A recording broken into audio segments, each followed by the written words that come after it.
বুধবার সকালে বড়দেবীর মন্দিরে হলো গৃহপূজা।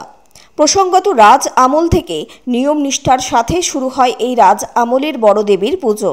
প্রতি বছরের মতো এবছরও বেশ কিছুদিন আগে তথা শ্রাবণের শুক্লা অষ্টমীতে কোচবিহার গুঞ্জবাড়ি এলাকায় ডাংরাই মন্দিরের এই পুজো শুভ আরম্ভ হয়েছিল। ময়না গাছের ডাল কেটে তার কাঠকে মাতৃরূপে পুজো করা হয়েছিল। প্রত্যেক বছরের মতোই ওই দিন পূর্ণ নিয়ম নিষ্ঠাভাবে ওই পুজো হয়। এরপর ডাঙ্গরাই মন্দিরে ওই পুজো শেষ হওয়ার পর সেদিন সন্ধেয় নিয়ে যাওয়া হয় মদনমোহন মন্দিরে। সেখানে 1 মাস ধরে পুজো পাঠ হয়। এরপর রাধা অষ্টমীর দিন ভোরবেলায় নিয়ে আসা হয় বড় দেবীর মন্দিরে। সেখানে 3 দিন ধরে হাওয়া খাওয়ানোর পর পুজো করে মূর্তি তৈরির কাজ শুরু হয়। এরপর অর্থাৎ বুধবার বড় দেবী মন্দিরে হয় গৃহ আরম্ভ অর্থাৎ স্তম্ভ পূজা।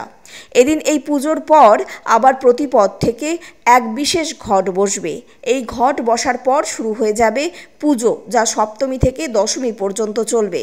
এদিন এই পুজো নিয়ে কি জানালেন পুরোহিত দীনেন্দ্রনাথ ভট্টাচার্য। এখানে বড় দেবীর গৃহ আরম্ভ স্তম্ভ পুজো হবে। না, এই পুজোর মধ্য দিয়ে কী হবে? এখানে গৃহ পুজো হলো, স্তম্ভ পুজো হলো। হওয়ার পরে আবার প্রতিপদ থেকে ঘট বসবে, বিশেষ ঘট। প্রতিপদ থেকে শুরু হয়ে যাবে দশমী পর্যন্ত পুজো।